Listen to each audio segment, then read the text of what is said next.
Hey guys, SBP today. I'm going to be showing y'all how to pick the right iron and solder combination for your situation. Alright, so first thing to take into mind, your soldering iron. These things come in from anywhere from $15 all the way up to I know of one that's about $600. Alright, well, if you're just starting out, a $15 iron would be totally fine. It's not going to last you long. The tips are going to corrode a lot faster because, of course, they're going to be made with a lower grade metal, a less pure metal. And it's going to oxidize and it'll be virtually unusable because it won't transfer heat. Well, this tip right here is a pointy tip. If you're going to be doing this on like if you're going to be soldering printed circuit boards or something with really small pins and or copper pads, then I'd recommend a pointy tip. The tip that I have on this is a medium tip. As you see, it's got a little bit of a flat tip almost, a little bit bigger than this, but not as big, quite as big as this. This is a fat tip. You'd probably use this if you wanted to solder metal. Wire or something. This has a nice thick tip. It can transfer heat more. Now remember, the thinner the tip, the less heat that's going to be transferred because there's less contact to the metal you're touching. Now, picking your solder. Rosin core would probably be the best kind if you're going to be doing electronics.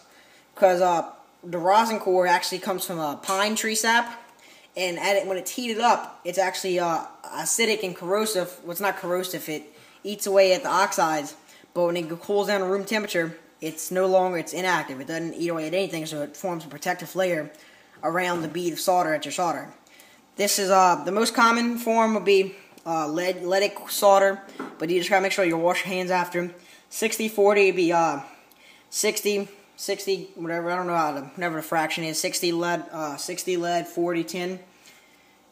Alright, this would be an example of something you wouldn't want to use. This is acid core solder. If you're going to be using this should only be used on, let's say, plumbing. Because as you can see right here, I don't know if you can see that on the camera, but the acid from things already starting to eat away and corrode at the solder itself. Maybe you're going to see that. Yeah, it's acid core. It's more for plumbing. It's silver. It says silver, so you may think, oh, lead free. Well, no, you probably want to use leaded. That's probably your safest bet. And rosin core, not acid core. Flux core you can use, but you have to remove it after because it'll start to erode away at your actual solder joint.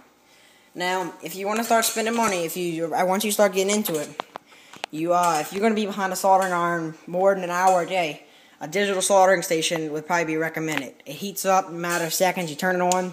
You have different heat settings. 600. I got 600, 640, 625. This one goes all the way from 302 to 842 degrees. See, the temp is actually how it's heating up. It's already to 400, almost 500 degrees that fast. Now it's already ready to solder pretty much. Alright. It comes with the little, it's got a coil built into there. You got your little sponge you can clean off right there. And I bought this separate. It's tip thinner and cleaner. You just dab it right in. Done. You got your, you buy this separate. This is a heat sink, a soldering heat sink. Clip it onto whatever component you're doing. If it's heat sensitive, then this will kind of wick away some heat.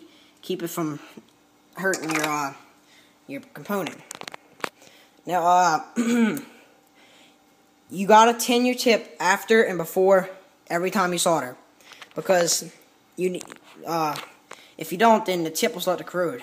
This tip right here has already started to corrode.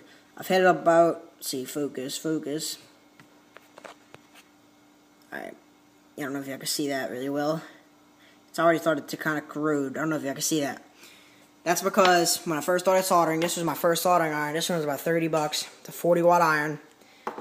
When I first started soldering, I didn't really know what I was doing. I didn't tin the tip. Started corroding. Now I can barely get solder to melt on it. This soldering station I just got recently. It works pretty well. But I solder a lot, so that's something that you might want to think about investing if you're really getting into electronics. But if you're just kind of doing every now and then hobby projects, this should probably be good. It's a Weller 40-watt iron. It's got I got my medium tip on it because it's kind of like in between for different things. Some 60-40 rosin core leaded solder. That should get you going. Alright guys, this has been a video by SBP. Subscribe for more. See y'all later. Bye.